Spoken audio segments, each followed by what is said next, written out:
HighBridge, a division of Recorded Books, presents The Blue Zones of Happiness, Lessons from the World's Happiest People, by Dan Buettner, read by Patrick Lawlor. Foreword by Ed Diener, read by Dan Buettner. This publication is based on research and contains the opinions and ideas of its author. It is intended to provide helpful and informative material on the subjects addressed in the publication. It is sold with the understanding that the author and publisher are not engaged in rendering medical, health, or other professional advice to the individual reader. The listener should not use the information contained in this book as a substitute for the advice of a licensed healthcare professional. To the best of the author's knowledge, the information provided is accurate at the time of its publication.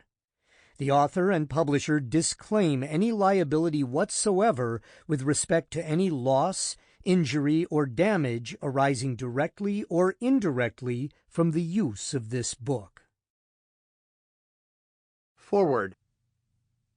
Dan Buettner brings together in this book a wonderful mix of inspiring stories and practical recommendations to help you understand happiness and how you might increase it in your own life and in those of people around you.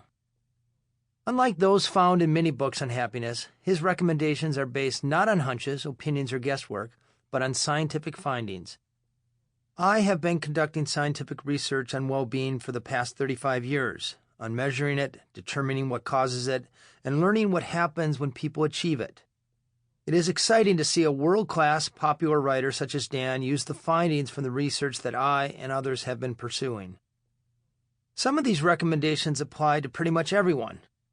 Exercising and eating nutritiously are all around good ideas, for example.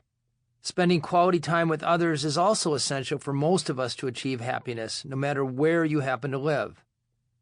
In a recent study, we found that every person in Costa Rica who was asked mentioned that their family was a source of happiness for them.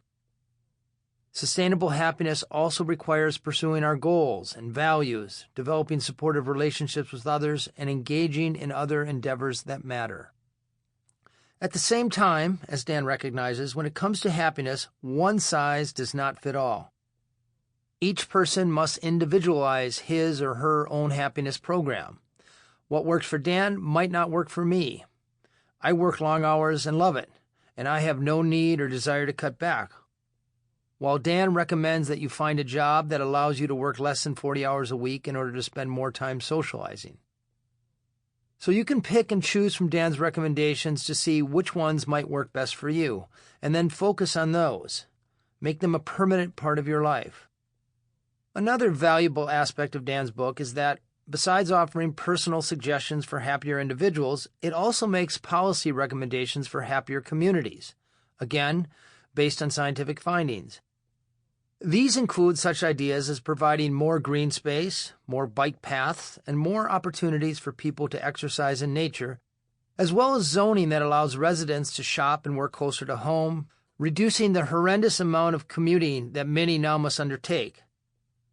This book is chock full of such ideas derived from research about things communities can do to make life more rewarding.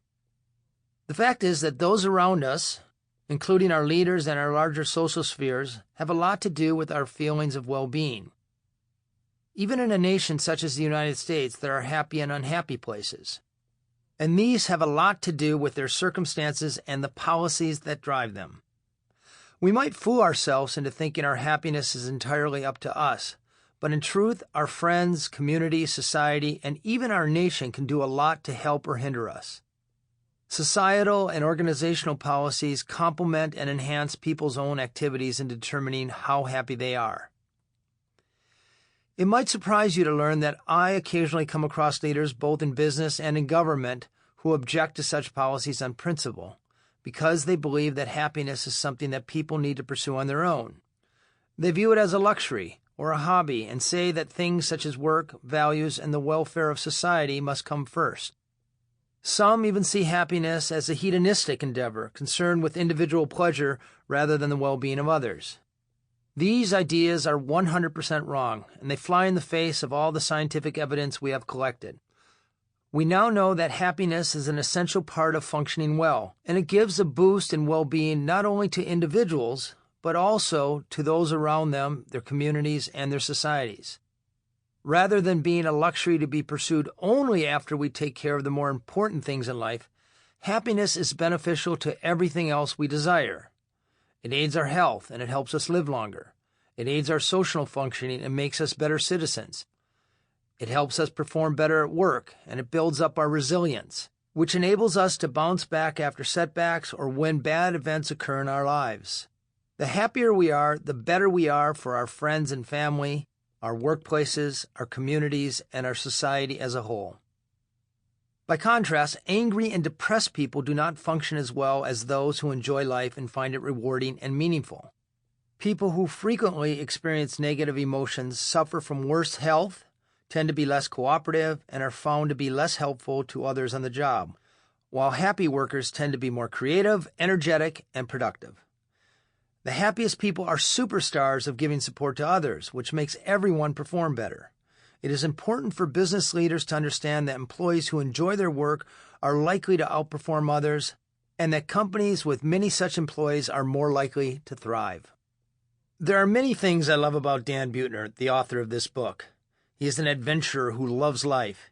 He has set world records by biking across Asia, North and South America, and down the length of Africa. He has prepared stories for National Geographic in remote and exotic locations. He traveled the world to find the places where people live the longest, and then, perhaps more important, he fashioned a health and wellness program that cities here in the United States can adopt to create healthier and happier lives for their own citizens. Now, that work has extended across many cities, helping many more experience the benefits of living in a healthier society. Let me say, finally, that Dan Buettner is a great guy.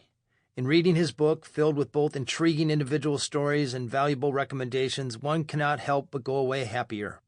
If you truly pursue and practice Dan's recommendations, you will have a more rewarding life, and you will create better lives for those around you. Happy reading.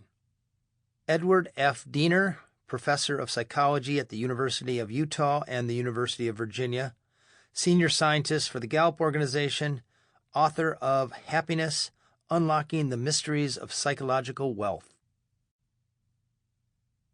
Part 1. Blueprint for a Happier Life. When I first met Arnett Travis, my initial impulse was to hug her. Her round face radiated warmth. We sat down at an outdoor cafe in Redondo Beach, California.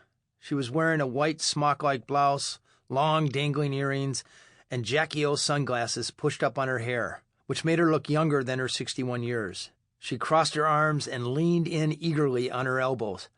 "How can I help?" she asked. "You just did," I said. "I feel happier already." Travis had moved from Kentucky to Redondo Beach to pursue the California dream of sunshine and a healthier life, she told me.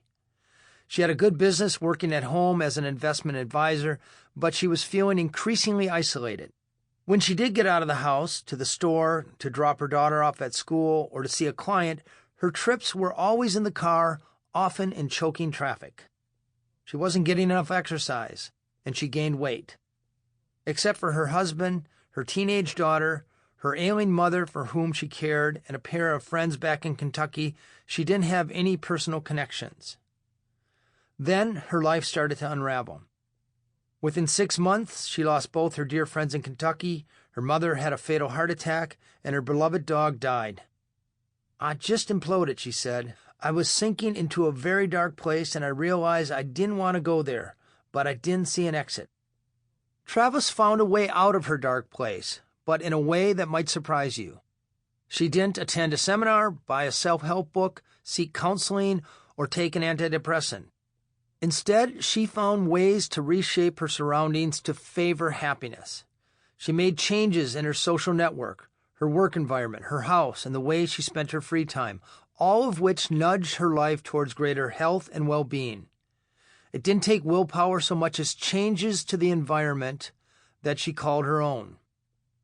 Arnett Travis had learned something powerful about finding happiness, and in the sections that follow, I'll show you how you can do that too. Like many happy people, Arnett Travis didn't set out to create a framework for a more satisfying life. She made a few life choices one by one, and they all added up to big changes. She made friends with a group of healthy-minded women who got together several times a week to walk and talk about each other's lives. Then she took a fresh look at her house and set up various nudges to get her moving more and eating better, such as putting junk food in an out-of-the-way drawer in the kitchen. She attended a purpose workshop and realized that her true passion in life wasn't financial planning or selling insurance, but rather nurturing and bringing people together. As a result, she started volunteering, signing people up for exercise classes and fun runs. Travis made a new best friend, Taylor, and together they checked out a Zumba class, at first just watching from the sidelines. Then, at a certain point, we looked at each other and said, "Why not?" Travis remembered. Taylor gave me the courage to try it, and it stuck. Travis also began bike riding with her husband. Without really noticing it, Travis began to modify her old habits. Although she'd smoked for 42 years, she now found it inconvenient with her new lifestyle, and even embarrassing to smoke around her new acquaintances. Her new lifestyle gave her the helpful nudge she needed to quit.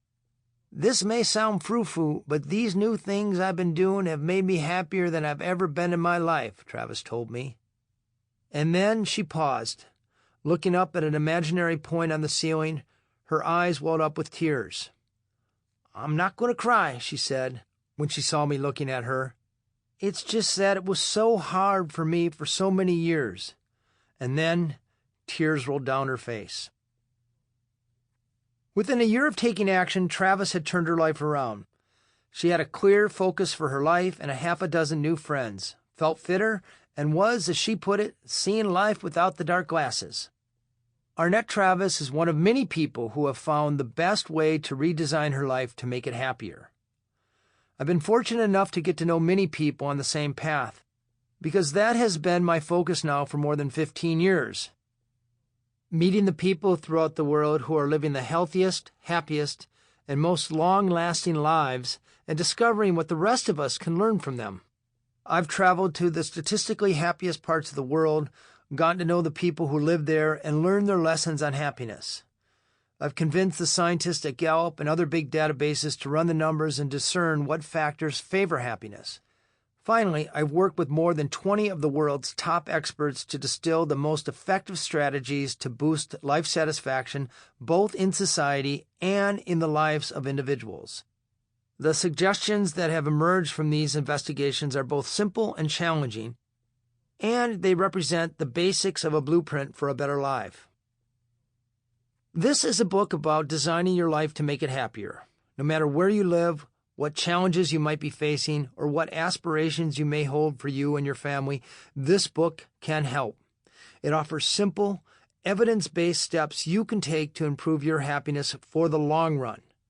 No one can guarantee you greater happiness, but I promise you that if you read this book and take action, you will be stacking the deck in your favor. Chapter 1. What is happiness? Who is the world's happiest person? He may be a father over age 55 who lives in Cartago, a region south of San Jose in Costa Rica's Central Valley. He socializes at least 6 hours a day and has a handful of good friends he can turn to on a bad day. He sleeps between 7 and 9 hours per day, wakes to a big breakfast, walks to work, and eats at least 6 servings of vegetables per day. He's a soccer fan. He puts in fewer than 40 hours per week at a job with friends who are a bunch of jokesters. He watches no more than an hour of TV a day. He spends at least 2 hours every week volunteering, and he worships on the weekend.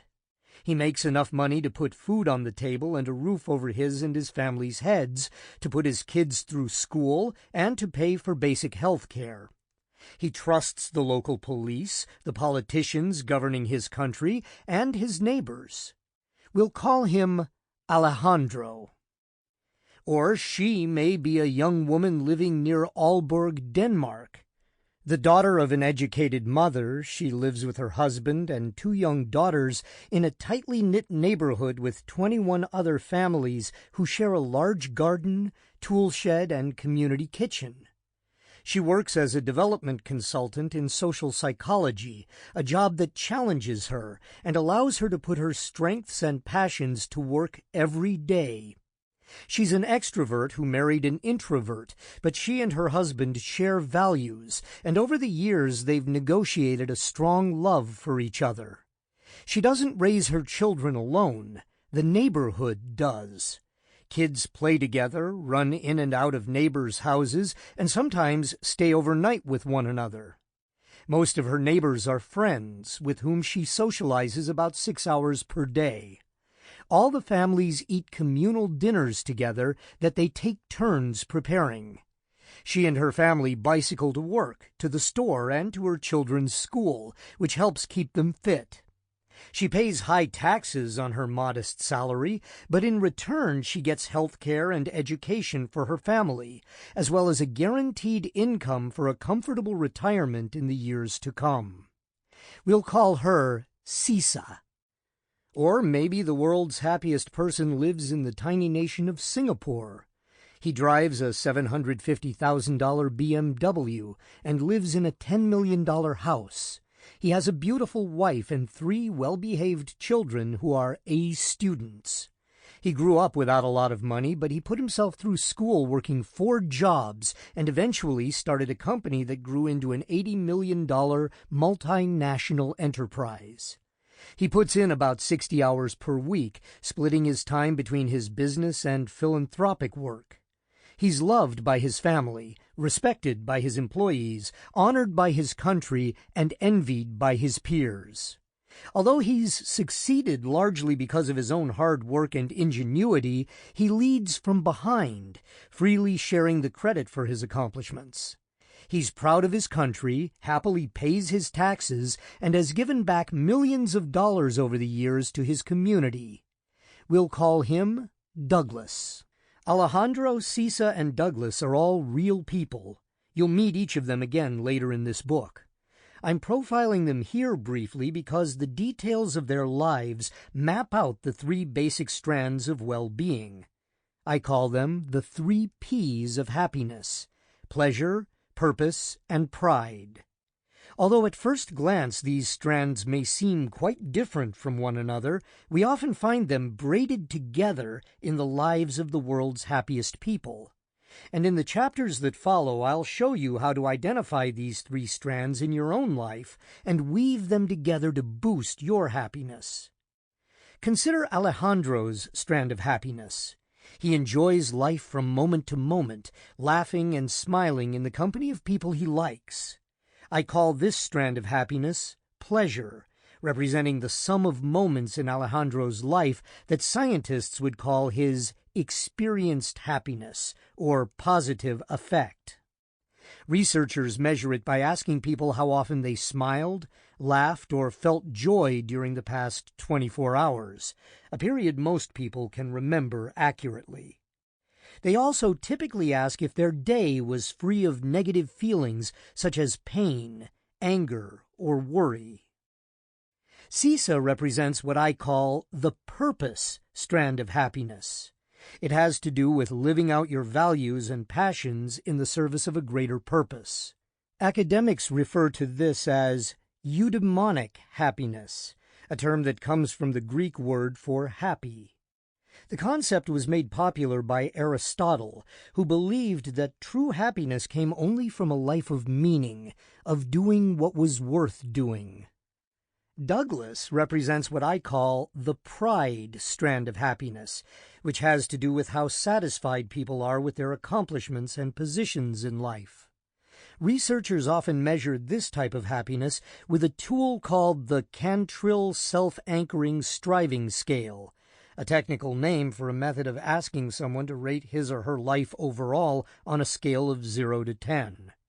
Scientists call this evaluative happiness, in that people offer an assessment of how satisfied they are with their life overall. It's an important measurement because it's all-encompassing.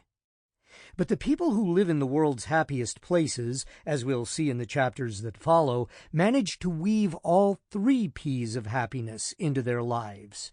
They combine pleasure, purpose, and pride into a resilient form of well-being. They follow the interests of their heart with enthusiasm, but not at the expense of feeling joy and laughter. And they look with pride on what they are doing or what they have already accomplished.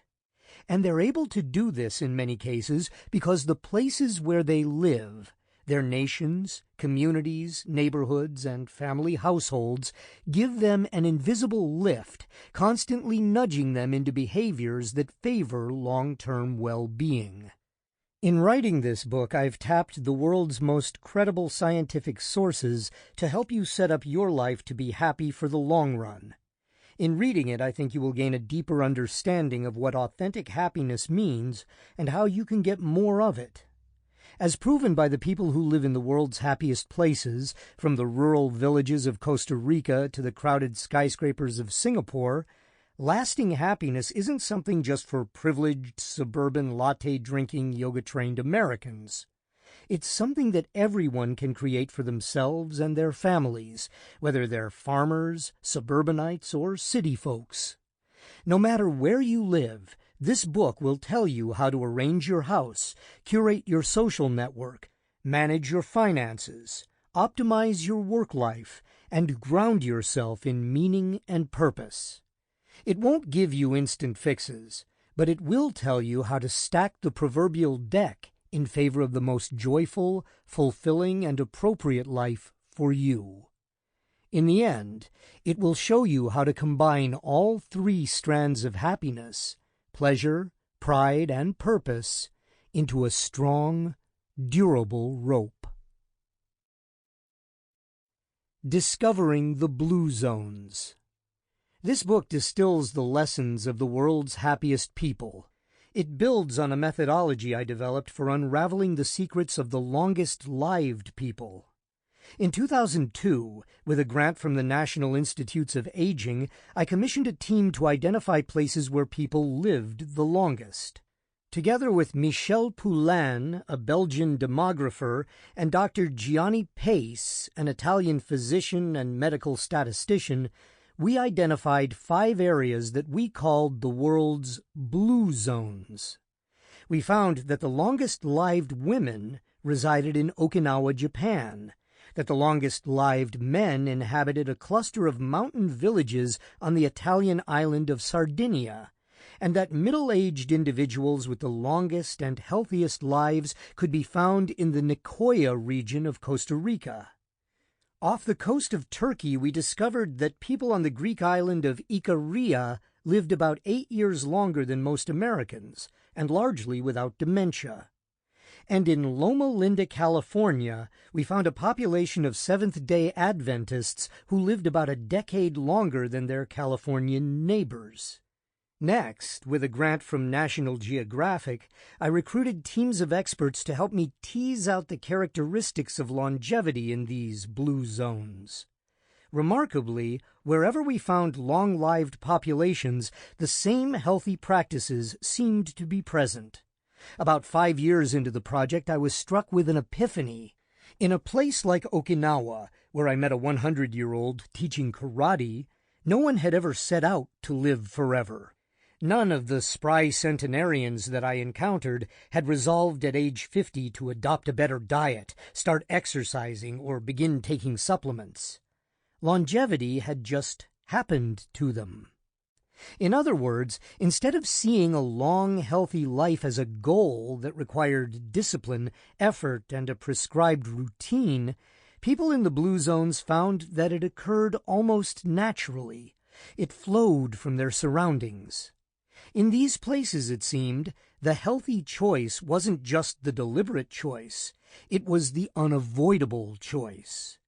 Grains, greens, and beans, which many studies have linked to healthy, long lives, were the least expensive and most accessible foods in these places. People used time-honored recipes to make food tasty, and their kitchens were set up to allow fast and easy preparation.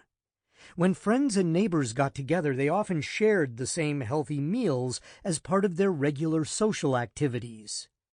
Being lonely wasn't an option. And in all of the blue zones, people had a vocabulary for their purpose in life. People knew why they woke up in the morning.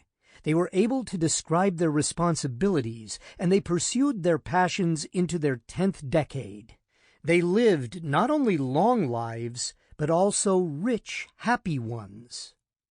In my first book, The Blue Zones, Lessons for Living Longer from the People Who've Lived the Longest, I described the factors shared by the world's longevity champions as the Power Nine, a cross-cultural distillation of best practices. Since then, these recommendations have become a kind of shorthand for the Blue Zone's approach to a better life. In a nutshell, here they are. 1. Move naturally. The world's longest-lived people don't pump iron, run marathons, or join gyms. Instead, they live in environments that constantly nudge them into moving. They grow gardens and don't have mechanized conveniences for house and yard work. Every trip to work, to a friend's house, or to church occasions a walk. 2. Purpose. The Okinawans call it ikigai, and the Nicoyans call it plan de vida.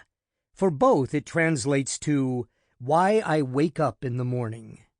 In all the blue zones, people had something to live for beyond just work. Research has shown that knowing your sense of purpose is worth up to 7 years of extra life expectancy. 3. Downshift. Even people in the blue zones experience stress, which leads to chronic inflammation, associated with every major age-related disease. The world's longest-lived people have routines to shed that stress. Okinawans take a few moments each day to remember their ancestors. Adventists pray. Icarians take a nap. And Sardinians do happy hour. 4. The 80% rule. Hara Hachi Bu, the 2,500-year-old Confucian mantra spoken before meals on Okinawa, reminds people to stop eating when their stomachs are 80% full. The 20% gap between not being hungry and feeling full could be the difference between losing weight and gaining it. People in the blue zones eat their smallest meal in the late afternoon or early evening, and then they don't eat any more the rest of the day. 5. Plant slant. Beans, including fava, black, soy, and lentils, are the cornerstone of most blue zone diets. Meat, mostly pork, is eaten on average only 5 times per month, and in a serving of 3 to 4 ounces, about the size of a deck of cards. 6. Wine at 5. People in all blue zones, even some Adventists, drink alcohol moderately and regularly. Moderate drinkers outlive non-drinkers. The trick is to drink 1 to 2 glasses per day with friends and or with food. And no, you can't save up all week and have 14 drinks on Saturday. 7. Belong. All but 5 of the 263 centenarians we've interviewed belong to a faith-based community. Denomination doesn't seem to matter. Research shows that attending faith-based services 4 times per month will add 4 to 14 years of life expectancy. 8. Loved ones first. Successful centenarians in the blue zones put their families first. They keep aging parents and grandparents nearby or in the home, which also lowers the disease and mortality rates of their children. They commit to a life partner, which can add up to 3 years of life expectancy, and they invest in their children with time and love, which makes the children more likely to be caretakers when the time comes. 9. Right tribe. The world's longest-lived people choose, or were born into, social circles that support healthy behaviors. Okinawans create moais, groups of 5 friends that commit to each other for life. Research shows that smoking, obesity, happiness, and even loneliness are contagious. By contrast, the social networks of Sample complete. Ready to continue?